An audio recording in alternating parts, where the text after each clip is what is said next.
Okay, so thank you very much, and a very warm welcome to all the participants. We see that it's already more than 60 people have already logged in, but I am expecting more to join as we go along.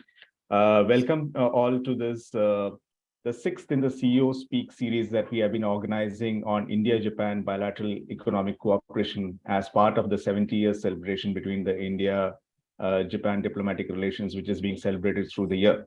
We had various sessions on these, the earlier, which are on various topics relating to technology cooperation in the area of telecommunication, the area of manufacturing, in the area of agriculture.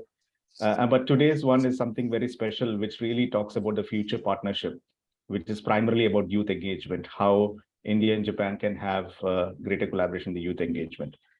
So without taking much of ado, I just wanted to briefly introduce all the speakers and then hand over to Kyoko-san, who will be chairing and moderating the session. So first of all, I would like to thank Mr. Susumu Wakamori, who is the president of Japan Chamber of Commerce and Industry in India, and also the chairman and managing director of Marubeni India, who is kindly accepted to chair to be part of the panel. Mr. Wakamori is joined Marubeni, which is, as you know, is a very renowned investment and trading company, and is since early this year, which is like April 2022, he is now appointed as the chairman managing director of the India operations here. Of course, he has other responsibilities also, taking care of the ASEAN and Southeast Asia regional market. He also became the chairman of the JCCII, which is again a very renowned institution which has been building bridges between India and Japan when it comes to business engagement. Next, we have Mr. Bharat Joshi, who is a co-chair of the CII Japan Committee and also director of the Associate Container Terminals. Bharat serves on the board of 3 companies of the Joshi Group as the executive director, and has a very strong connection with Japan. All the ventures, if I'm not wrong, have a Japan Connect, and he personally also has been one of the spear leaders when it comes to engaging with Japan, and he has led a future leaders delegation to Japan in 2019 upon the invitation of Japan government. He's actively involved with CII and also is a vice president of National Association of Container Freight Stations, which is a Thai member also, and the Delhi chapter of India New Zealand Business Council. So that's again a very thank you, Bharat, for sparing your time to be with us. We also have with us Dilip Krishna, who is the national chair designate for the CII and the Young Indians, and he's also the CEO of the Born to Win, a very interesting organization, which I will just briefly talk about. Dilip himself is a very passionate entrepreneur, refers himself as an edupreneur, and comes with the 20+ years of experience, which basically works on unleashing human potential. He's a founder of and CEO of Carb Damon, a company which is involved in transforming people and organizations to the fullest extent. Dilip has a service-oriented mindset, and which is why he is a very active member of the CII Young Indians. He has held various positions in this CII Young Indians as a chapter chair in Chennai, Tamil Nadu, and he's now would be taking over as the CII National Chair for Young Indians very shortly. Dilip was among the 200 young CEOs and entrepreneurs who were handpicked to participate in the Champions of Change, transforming India through G2B partnership, initiative of Niti Aayog, invited by Honorable Prime Minister Narendra Modi. So that's again, thank you, Dilip, for joining. Last but not the least, I think that's the most important. I know I have kept the lady at the last, who should have been coming first, but I think as a chair, I just took that. Thank you very much, Ms. Kyoko Hokugo, who is the Minister of Economic and Development from the Embassy of Japan, who is recently joined the Embassy of Japan, but I think she has fairly well entrenched into the Indian systems. She's a distinguished career and had held several positions of eminence. She has promoted bilateral trade relations between Japan and the 22 European countries when she was a director of the Western Europe division of the Ministry of Foreign Affairs of Japan. Before that, she was in charge of the diplomacy regarding gender equality and women empowerment. And she has also a great experience as a trade negotiator in the framework of WTO, as well as in the negotiation of Japan-EU Economic Partnership Agreement. So very senior diplomat, and thank you very much, Kyoko-san, for sparing your time and also kindly agreeing to chair and moderate this session. So without further ado, I would like to now first hand over to Kyoko-san to give her special address and take forward. We also have Sugino-san, who is joined, who is also Secretary General of the JCCII. Thank you, Sugino-san, for your support in organizing this event. So over to Kyoko-san for chairing and moderating. Thank you very much. Thank you very much, Rajiv, and thank you very much. And good morning, everybody. And I'm very happy to chair today's session, especially with this theme of youth engagement, because it is something very important or essential for the future of our partnership between two countries. So today we have very right persons as a speaker to show us the experience and their thoughts about the youth engagement. And but before beginning the conversation, I would like to ask your indulgence to tell you about my thought on this issue very briefly.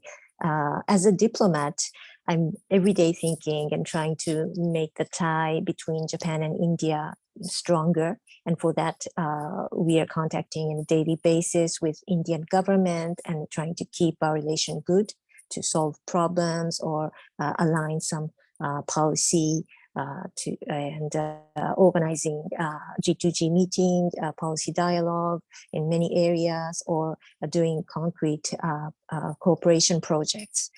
And of course, these all efforts are important for the bilateral relations, but this is not enough. This is what I'm thinking every day, that what is essential for firm and resilient partnership between two countries is, if I say in one word, trust between peoples. And trust is not the word that we can imagine very easily what that it means, but knowing a little bit better about the country, or have friends in that country, or have business partner in that country, that makes big difference. To have the sense of understanding, of sense of how kind of the friendship is, I think, the most important part of the relation between country and country. And for that, I think Japanese people and Indian people should know each other. And if we do more business together, and then that will make our bilateral relationship, if we say in a diplomatic word, it will get stronger. And if I look at the future, or the evolution of this partnership, of course, the youth generation is the key. The sense of friendship, friendness, or the understanding among young generation is very, very important. So I'd like to say at the beginning of this session about the importance of youth engagement for the Japan-India partnership in the future. I'd like to invite the speakers which are so eminent today. And firstly, I'd like to give the floor to Mr. Susumu Wakamori-san, and after that, Bharat-san, for your both of your experience. So I'd like to ask Mr. Wakamori, please. Thank you very much. Once again, namaskar, and hello everyone. As was kindly introduced at the opening and by Minister Hokugo, I'm Susumu Wakamori, the president of the Japan Chamber and Commerce and Industry in India, and whereas the chairman and the managing director of Marubeni India Private Limited. Thank you very much for the opportunity to talk about Hack the Innovative Future this time. Youth exchange program held in this past September as one of the commemorative event celebrating the 70th anniversary of the establishment of diplomatic relation between Japan and India. Okay, so this program aims to develop core talent for the future of the Indo-Pacific region, which is expected to increase the geopolitical importance toward 2030 and 40. If you allow me to get into the point straightly, this project was very successful and has been highly appreciated by both Japanese and Indian government. So we like to, and I would say that we should to continue it. At the same time, however, how we gonna make it happen is our biggest challenge for the future.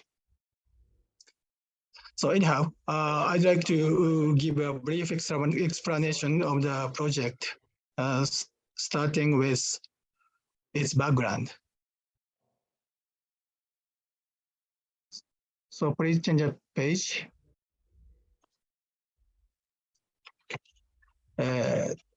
This program, 9 days, 900 kilometer ideathon, was originally planned in April this year.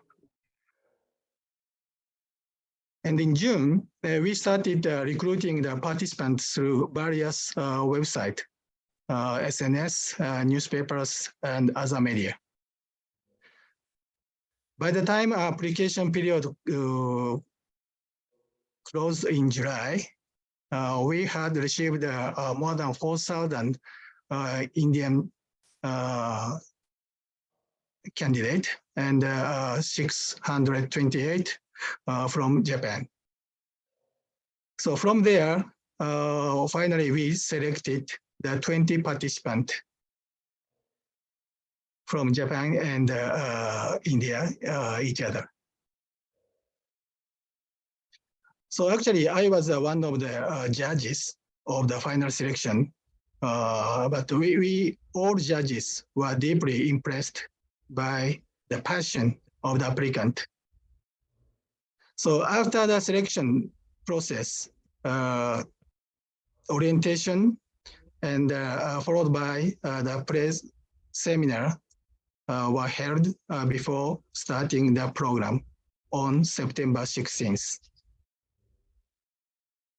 Next page, please.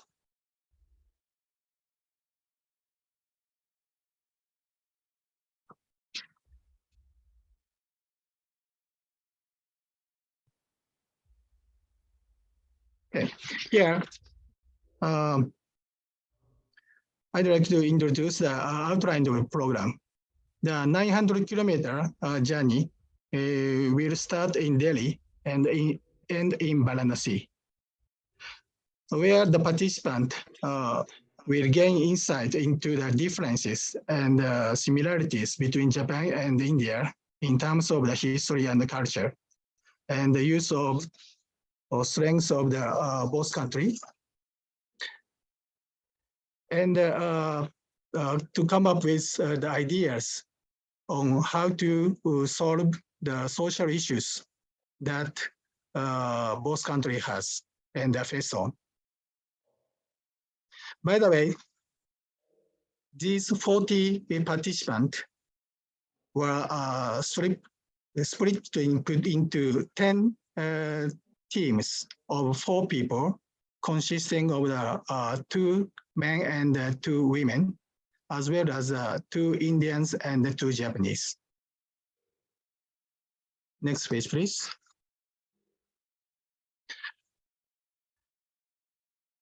In Delhi, NCR, the participant visited the GMDA, Gurugram Metropolitan Development Authority, where Japanese company NEC provides a traffic monitoring system, and Honda Motorcycle Factory, and also Innovation Center of TCS and the Gray Orange, a unicorn company, to experience the cutting edge of India. At each of places visited, participants asked a lot of questions and had lively discussions. Next page, please. The next stop was Agra.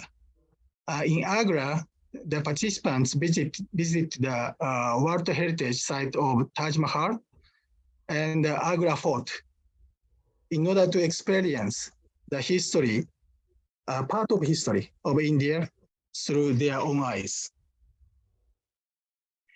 And in night session, the organizer gave a lecture on the Indian subcontinent and Japan, an island country and maritime nation from historical perspective.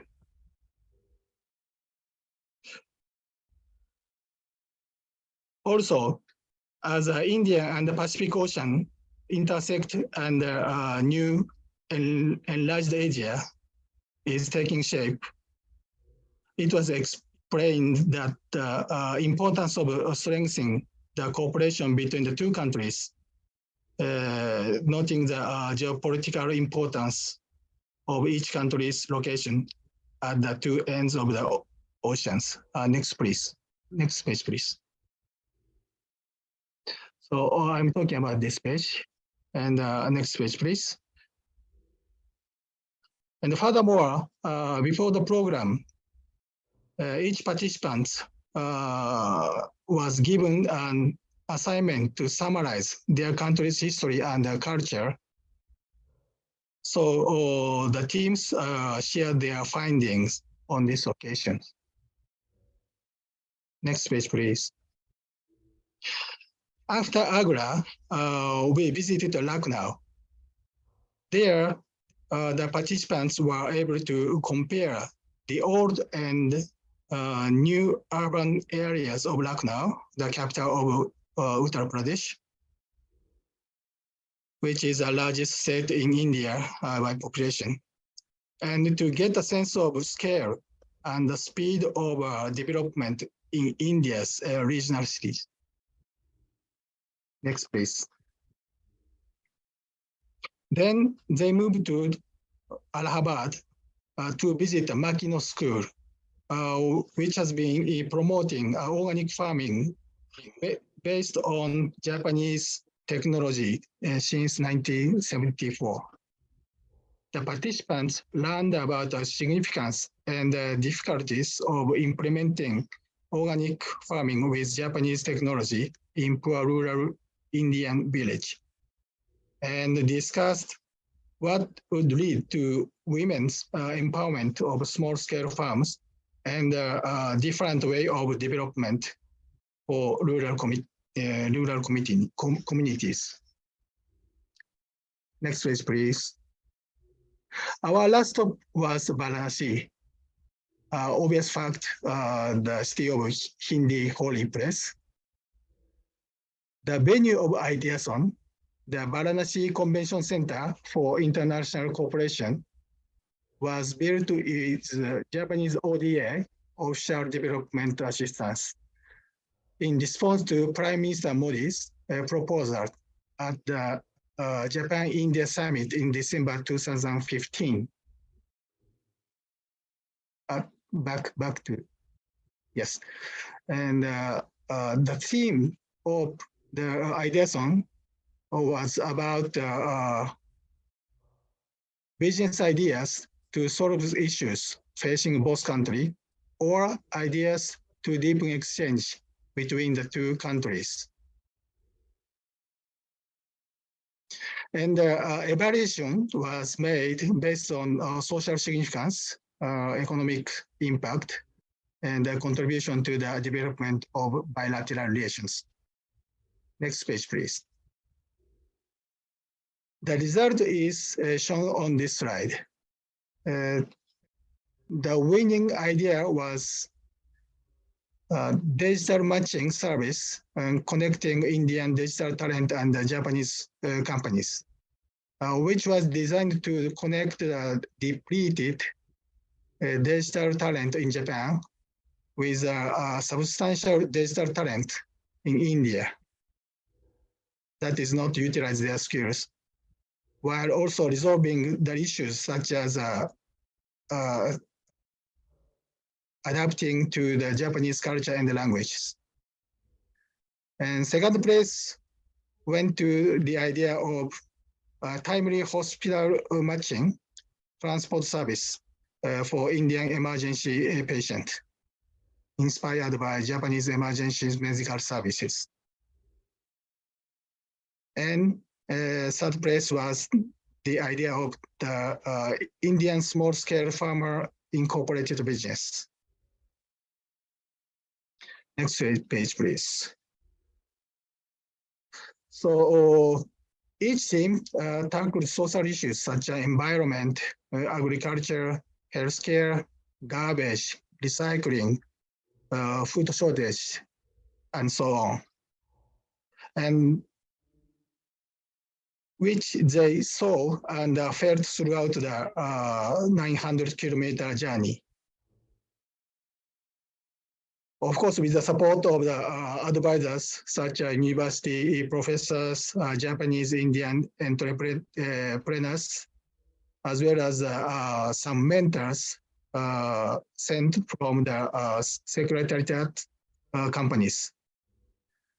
The participants devoted 3 days to discussions, even sacrificing the sleep time. As a result, each team worked from the interesting angle, from theme selection to commercialization ideas, and created presentation that leveraged the strengths of the two countries to solve the issue that exists in both countries. The presentation was full of enthusiasm and was great success. And of course, the friendship and trust between the young people of Japan and India, and the deep concern for the issues facing the two countries were highly praised by the judges and the sponsors. Next page, please. As a result, as I mentioned at the beginning, we have received a high appreciation from the both Japanese and the Indian government. In particular, we have heard that Prime Minister Modi, who visited Japan in September, just right after the Ideathon was held, to attend the state funeral of former Prime Minister Abe, made following remarks to Prime Minister Kishida directly at the Japan-India Summit meeting. The 70th anniversary of diplomatic relations between Japan and India is a major milestone, and many events are taking place. Among them, I'm aware of useful initiative called Ideathon. We would like to follow up on this event as we look ahead to the 75th anniversary of the diplomatic relation between Japan and India in 5 years' time. So we are very thankful for his comment. So finally, we would like to continue this bilateral program as an event that will produce 200 or 300 people in the future who will support the future of Japan and the India relationship. So we would like to ask you for CII members for your kind support in order to be able to continue this program so that in near future, the talent raised in this ideathon will play an active role in Japanese companies aiming for India, and also for Indian companies aiming for Japan and the rest of the world. And the future of this Indo-Pacific region will make great strides forward. So I firmly believe so. Thank you very much for your kind attention. And we can show you the brief video of this ideathon.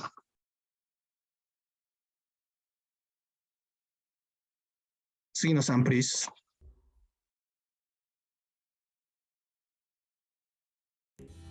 This year marks the 70th anniversary of the establishment of diplomatic relations between Japan and India. Among various commemorative events held, an experience-based youth exchange program, the Ideathon project, was organized with support from Japanese companies in India led by Mitsubishi Corporation India. This project started from September 16 and spanned over 9 days. There were nearly 5,000 applicants from both countries, and the 40 students who participated learned about the history and culture of Japan and India as they traveled a distance of 900 kilometers covering 5 Indian cities. They competed ideas on how to address issues that exist between the two countries and on the shape of future cooperation. On the 9th day, presentations were made at the final destination, Varanasi. Each team presented their wonderful presentation full of passion and enthusiasm. They presented a proposal for a digital matching service that connects India's excellent digital human resources to Japanese companies and received high accolades. The idea originated from viewing the struggles of the highly talented young professionals in getting jobs from the perspective of the same age group, even though it is generally considered that such people are monopolized by Western companies. It also included solutions to address the issue of overcoming language and work culture differences between India and Japan. Overall, the event turned out to be an opportunity for both sides to enhance mutual thoughtfulness, friendship, and trust, and to deepen the bond between the two countries. Prime Minister Modi also mentioned this event at the Japan-India Summit meeting held on May 27. He said, "I'm aware of a useful initiative called the Ideathon. The Government of India also would like to follow up on the implementation of this event as we look ahead to the 75th anniversary." 一人一人がコメントしてくれる内容を聞いて、あるいはまたその充実した笑顔を見てですね、そういう2030年、40年を支えるコア人材を育てることができたんじゃないかなと、そういうふうに思っています。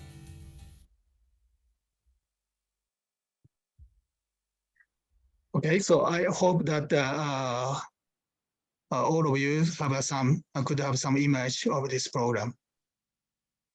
Thank you very much. And just for your information, Bharat, Joshi, and myself was one of the juries in the final contest of the Ideathon in Varanasi. Thank you very much once again. Thank you very much, Wakamori-san, for presenting us a wonderful project with wonderful result. So it was great to know, and I came later, so I didn't know that from the preparation period. But both of you, the Joshi-san and Wakamori-san, knows already from the beginning. So now I would like to move to Bharat for your presentation, please. Thank you so much, Hokugo-san. Thank you, Wakamori-san, for pointing out that I had the honor, along with you, to be, on that jury for Ideathon. And what a fabulous recognition, right at the level of the two prime ministers, where Modi-san, mentioned by name this initiative. And I think it was yesterday that I had the honor to share the dais with both Wakamori-san and Ambassador Suzuki. And the ambassador also was saying that, look, we should make this an annual feature and going both ways, so once in India, once in Japan, ideally. So I don't know how it works out, but anyways, it would be good to continue. Friends from Japan, from India, and from other places, thank you so much for joining us this morning. We were just remarking at what a significant day it is, not only because we're having this very important discussion, but also because today is winter solstice, and it certainly feels it in Delhi because it's absolutely freezing.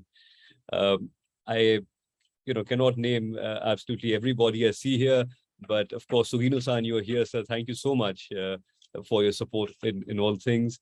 I also see my very dear friend, Mr. Ali Kanu Saab, who's here, so thank you for joining us. And then even from India and Japan, I see Hitomi-san, Katagiri-san, Kobayashi-san, Tanabe-san, my friend and colleague, Hideo-san.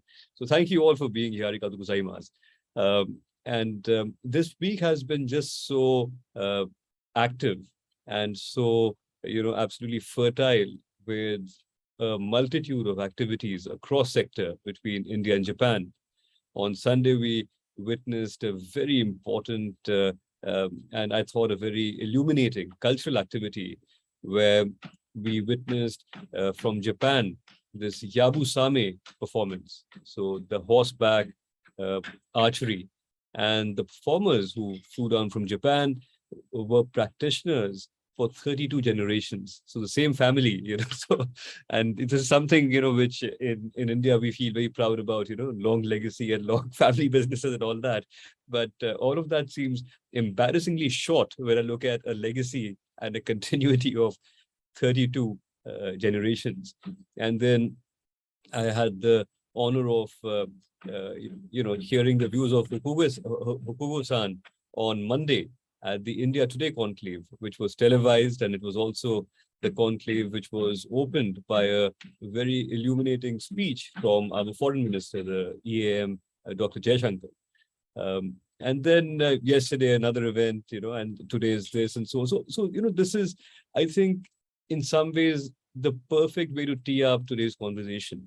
And when we talk about the legacy and continuity of, this family of Yabusame practitioners for 32 generations, it of course happens because there is a very clear, I think there's a very clear commitment towards a shared purpose, and one is thinking beyond just the present. This is manifest, of course, in other things as well, including the Ideathon, which is, I think, a fantastic new initiative of us thinking beyond just what's happening today. If we look at if you look at the level of engagement and the quality of relationship and engagement that we have at the G2G level between the two governments, it's, I think, by far and away probably the best in the world. Not just for our countries, but I would struggle to think of a relationship as deep and as strong between any two countries, I dare say. But that's at the very highest level. I'm using the word "but" deliberately. So this is at the very highest level, and all engagements tend to be at a very senior level, which are driving this forward, right? So of course, then there's a variety of levels that support that, but it's very much driven from the top. At the B2B level, it's somewhat a similar situation where we see at the very highest levels a great degree of mutual trust, which Hokugo-san mentioned, a great degree of thinking forward, as Wakamori-san mentioned, thinking beyond just this quarter, for example. But beyond that, it perhaps is not quite as deep as it is at the top. So in this way, it's quite oddly an inverted pyramid, where it's not that there was a huge, force and a huge pool which has somehow then elevated there. So it's sort of top down in both regards. And this is perhaps the greatest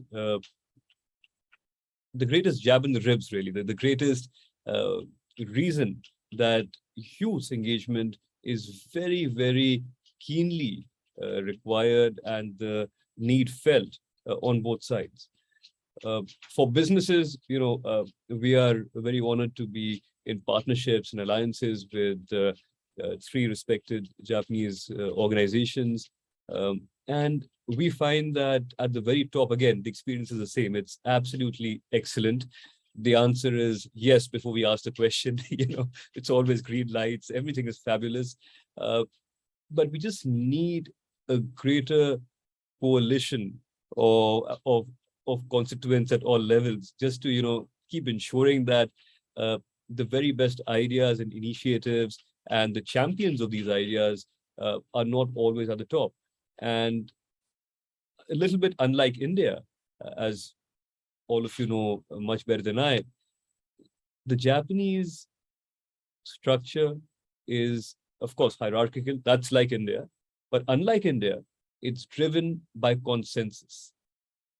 So the young, the not so young, the senior, everybody sort of needs to be, on the same page, right? So that also is a reason that youth engagement is important, right? And how you define youth, of course, can be expansive, but it needs to be more than just at the very top.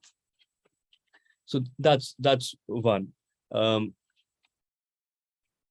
my personal experience, I think Wakamori-san has mentioned, and Sugino-san shared a fabulous presentation and video, so I won't mention too much on it. But from the Ideathon, my 2 takeaways were just, the power of alumni and the power of immersion. I remember there were several young Japanese participants who came to India for the very first time. And in interacting with some of them, I realized that it's not like they really had this, India fever that, I want to go to India someday. No, I mean, they just, for whatever reason, on that day signed up for it. And many of them, even after they arrived here, I remember this one young lady, she wasn't at all feeling comfortable. And I think it was Sugino-san who shared with me that she was also wondering if she made a mistake because she could not speak English. At the end of the week, the same lady who could barely speak English sang a song in Hindi, a Bollywood song. So she leapfrogged English to speak in Hindi almost. So I thought, this is, what a fabulous evidence this is, an example this is of just the power and the ability of just creating something when you immerse people. So that immersiveness, that immersion. The second is alumni. And again, from my very limited personal experience, just pre-pandemic, I was very honored by MOFA Japan's Ministry of Foreign Affairs to lead a delegation of, now this sounds very immodest, but this was called the Future Leaders Delegation. And, I was absolutely honored. And we spent 8 days in Japan across 3 cities, Tokyo, of course, Hamamatsu, and Nagoya. Nagoya, of course, was, Toyota City. So we went to Toyota City, we went to the plant, we witnessed the manufacturing process. Absolutely phenomenal. We, in Hamamatsu, met the living legend, Osamu Suzuki-san. In Tokyo, we met with, of course, the political leadership, from across party lines. We met with youth leaders, business leaders, think tanks, academics, and, we came away with such an enduring image, understanding, and also enduring bonds of friends from Japan. And I mentioned Hideo earlier, and, Hideo had met us at that as well. So now this alumni becomes some sort of a core where we remain engaged, not only with the friends we made there, but also their friends whenever they're visiting India, and vice versa. And I'm sure this Ideathon also will be the crux of some sort of an alumni of its own, which will grow organically and also in ways which we perhaps cannot entirely predict or engineer today. But it will grow, of course, and some won't happen and some will happen, exceeding expectation and so on. So this is the second thing, the power of the alumni. Third quick personal example, in one of the joint ventures with the Konoike family. And they're, of course, a very large business concern listed on Nikkei and so on. It helps immensely that Generation 5, Dad Konoike, is about my age. So just between two, let's say, young people, we are able to just over a quick call or over just messaging on the phone or whatever, resolve things that would take 15 meetings normally, or so just having that well, maybe it's a youth connect, maybe it's not, but I think it just sort of just helps doing that. And I'll end with one quick point, and I think this is a point which is felt but perhaps not articulated in so many words, that if we start young, we have the luxury of time. We have the luxury of investing in relationships that will be cultivated over 3 or 4 decades. And these happen then for all the right reasons. They happen because you like each other, you believe in something that's bigger than just the two or the few of you or us. And after 20 or 30 years, if something doesn't happen, so what? We just enjoy being in touch. And if something happens, it may happen in 20 or 30 years, fine, or 10 years, whatever. It's not transactional, right? It's not to say that everything in business is transactional, but there is just, less of a pressure to make something happen in the here and now. So just the luxury of being able to form a bond or a relationship over time is there. So I'll end with that quick point. I think I've spoken anyway too much. Thank you once again for the opportunity. Arigato gozaimasu. Arigato gozaimasu, Bharat, and thank you very much. And thank you very much for sharing your experience as well as your thoughts, quite concrete and gives me food for thought. Well, now I would like to move to the Q&A session. But before I give a question to speakers, I'd like to first invite Dilip Krishna-san as a representative of young Indian businessman to comment briefly. Thank you so much for the invite. To respected all the dignitaries in the panel and also the delegates who are participating in the session. I think this is a very eye-opening session for us, because let me take 2 minutes to brief about what YI stands for. YI was started in the year 2002, and today we are 20-year young organization, which is the younger arm of CII. And the larger vision of YI is to, how could YI become a movement for Indian youth to converge, lead, co-create, and influence India's future. And with that vision, we have 3 core objectives, which is very much aligning to the topic today. The 3 core objectives of YI is to, how do we develop responsible youth for our nation? How do we develop youth leadership? And how do we create a platform to listen to the voice of the youth? So this is the 3 core objectives of YI. Like Hokugo-san was talking about today, I completely voice your opinion where it says, knowing the country is very important. Knowing the culture is very important to build a strong youth leadership in our nation. And thank you so much, Wakamori-san, for the Ideathon session, because YI works with youth of our nation. The core objective is we have today YI is 58 chapters across the country. We work on nation building, youth leadership, and thought leadership. We build youth leadership by getting the youth of our country participate in nation building projects. So when they participate in nation building projects, in turn, they become responsible youth for the nation. Second, by participation and execution, they learn youth leadership, and also in turn, they become the voice of the nation. So when we say youth, we work with 4 key stakeholders. 1, we have 5,000 plus young entrepreneurs at the age group of 21 and 40. at 45, who can stay till 45, you can come in before 40, you can stay till 45.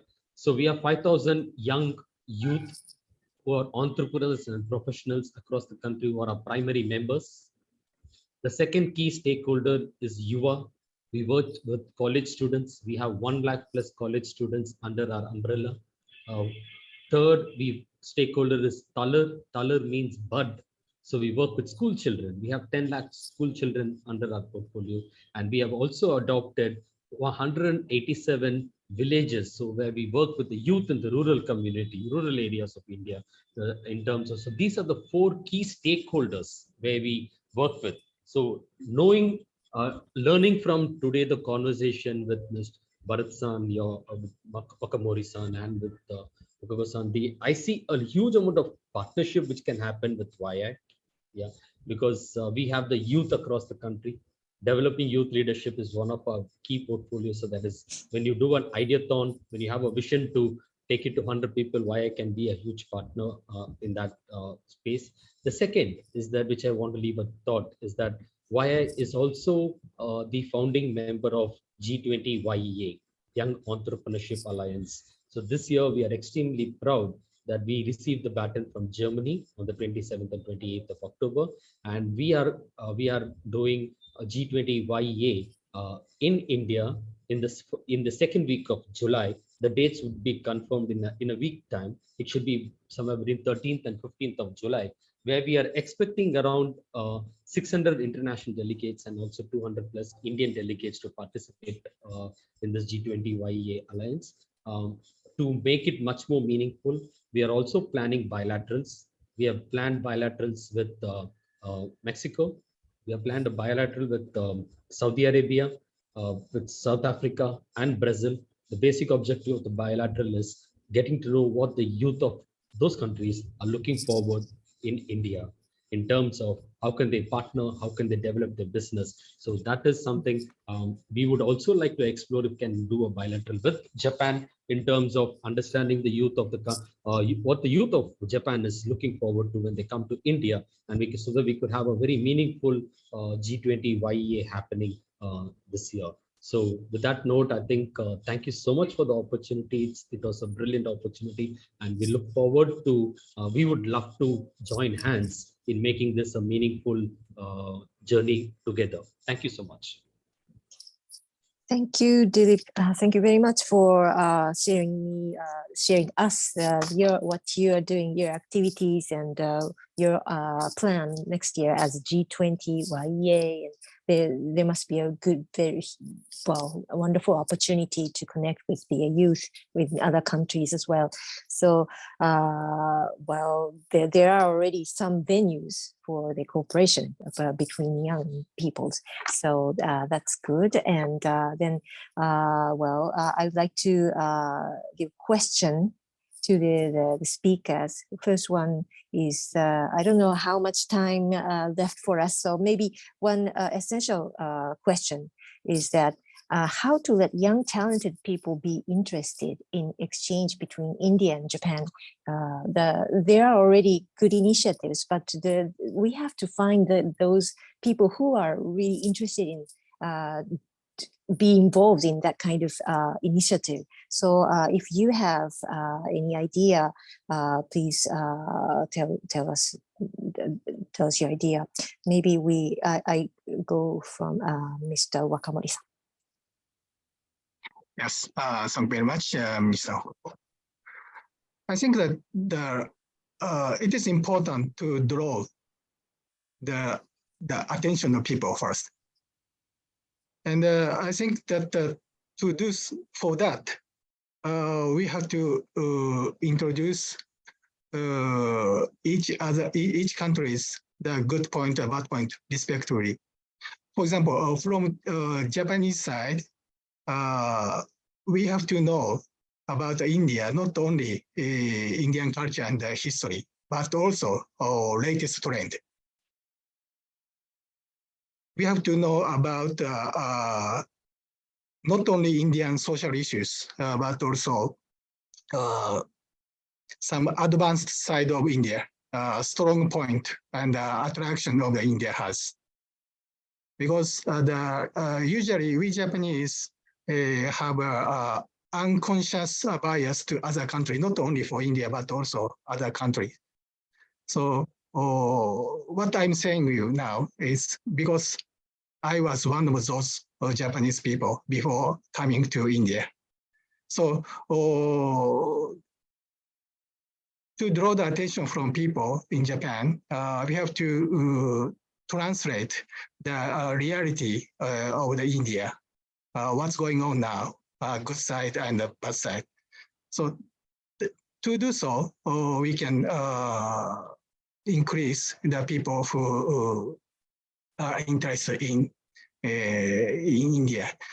And also, I think that India now world number 4 or largest economic country, and maybe will pass the Japan within the five or 6 years.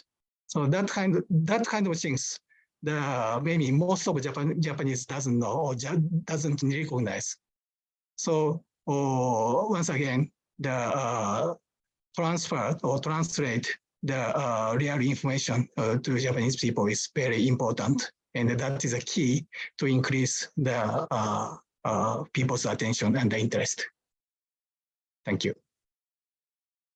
Thank you so much. I agree on that. It is very important that to give the right image of the India, and I think this is at this juncture, India is growing very rapidly, and with big population, young population is there, and I think that basic, how can I know, fact is relatively known. So I think this time is very important to promote more the Indian real India. Thank you. And Yes. I have to go to the yes. Yeah, sorry. So, in this sense, maybe alumni is very important because they can be the very good influencer for their generation and the more younger generation. So I really expect for them. Thank you. Thank you very much. Now, Bharat, if you have some comments, please say a word. Thank you. It's very difficult to speak after Wakamori-san because anything that is sensible is already said. So I can add very little. But look, I'll just make a couple of quick points. And the first is half in jest, that it would help a lot if the Japanese youth can start playing cricket. And we will win, of course. But as revenge, some of the Indian youth should start playing kondo. With the stick? Kendo. Kendo. And I remember very fondly, actually, our esteemed partner, Tad Konoike-san, a young man, my generation, so we're both very young, of course. So Tad is on the call right now. And I was complaining about the winter solstice in Delhi, and it's freezing here, but he's logging in from sub-zero temperatures in Frankfurt. So he's in Germany right now. So Tad, thank you. And Tad and his esteemed family had taken us, our family, to the Kondo Dojo, which is actually a class as well as a temple in Kyoto, and a fabulous experience. And of course, it looks very easy, which is why I think Indian youth should try and then realize it's not easy at all. But so this is, I think, half joking, but I think sports exchange might help. The next year perhaps offers 2 or 3 specific things we can work on. Already we spoke about G20 and we spoke about the youth and about Ideathon. There might be a singular opportunity for us to dovetail these together. And I'm sorry if I'm saying something which I'm not supposed to. So Dilip and Rajesh, forgive me. But you see, there are several tracks under G20, right? So there's the B20, the business 20. Incidentally, CII, this organization, is the secretariat for the B20. Right. Then there's the Y20 or the Youth 20. India this year has also introduced the S20, the Startup 20. And the Ideathon isn't exactly S20, but it's not entirely outside of it either. So So maybe that's one thing to think about, whether the ideathon would perhaps be slotted neatly into either the Y20 or S20 or one-off. The only thing to keep in mind is that when we're looking at the G20, we really can't do anything bilateral. So it will have to be all 20. So, but why not? It could be something larger or whatever. But that's one opportunity to look at. And in addition to that, I think everything that Wakamori-san said, I agree with. Thank you. Thank you very much. It's a wonderful idea. And how innovative your idea is with the G20 startup, the G20 Ideathon organized by, startup 20 organizer or B20 organizer, whoever, but it would be great idea. And if it happens, it must be very full of potential of many things. So thank you very much. If you'd like to say something, Dilip, you can say maybe 1 minute. No, I have nothing, but like Bharat-san was talking about, I think G20 YEA, the Young Entrepreneurship Alliance, could be a good opportunity too, because the topic today talks about youth engagement, the key for Indian-Japan future partnership. I think we have the youth with us. I think we are more than happy to explore opportunities and partner closely with in this whole space. So thank you so much, Bharat-san, for initiating it. I think we will take that as an opportunity to make this a winning journey. Yeah, thank you so much. Thank you very much. Maybe then in YA framework, I don't know, but maybe you can think about the realization of this idea. And of course, this session is for the bilateral relation between Japan and India. So we would like to continue to think about further initiative to involve young people of both countries. So thank you very much. It was time was short, and I think there's many things left to be discussed. But I think our time is almost up. So thank you so much for all speakers today, and it was quite eye-opening and stimulating, the idea. So I was very happy to be part of this session. So thank you very much. And I would like to give back, thank you. And I give back to the floor to Rajiv. Thank you very much. It was indeed a very, very scintillating discussion that we had. A lot of things to more discuss and ideas come out as we talk. But I think it's important that we do that more often. And for that, I think the YI could be the lead from CII who can do that. And I'm very happy that Dilip could join that interaction and be represent YI in this session. Thank you once again also to Wakamori-san for really taking off time the second day in a row for CII. Thank you very much for that. And I hope this will continue. This trend will continue as we go along. Next year also we continue the support from JCCII. And it is indeed a pleasure for having you all with us. Kyoko-san, once again, thank you very much for taking up time from your busy schedule and sharing and moderating this session. I think you did excellently when it was, as always, we look forward to the continued support of the embassy and as we go forward, not only on the youth engagement, other business-to-business engagement, as well as bilateral and at the multilateral levels. So thank you once again, and Bharat, thank you once again. As always, you have been our go-to person whenever it comes to anything relating to Japan, of course, but beyond also. Obviously, it's not just Japan. We depend on him for quite a lot of other things. We see that the participants have been quite good. We had more than 80 people joining from various and both from India and Japan and various other geographies. We'll also upload this on our YouTube CII channel, and I think that will also attract good participation. Thank you, Sugino-san, for your support as always. And thank you once again for all. And Merry Christmas to all of you and a Happy New Year ahead. I think it's a great week ahead, very enterprising, celebratory week. So look forward to. Thank you very much. Thank you. Thank you.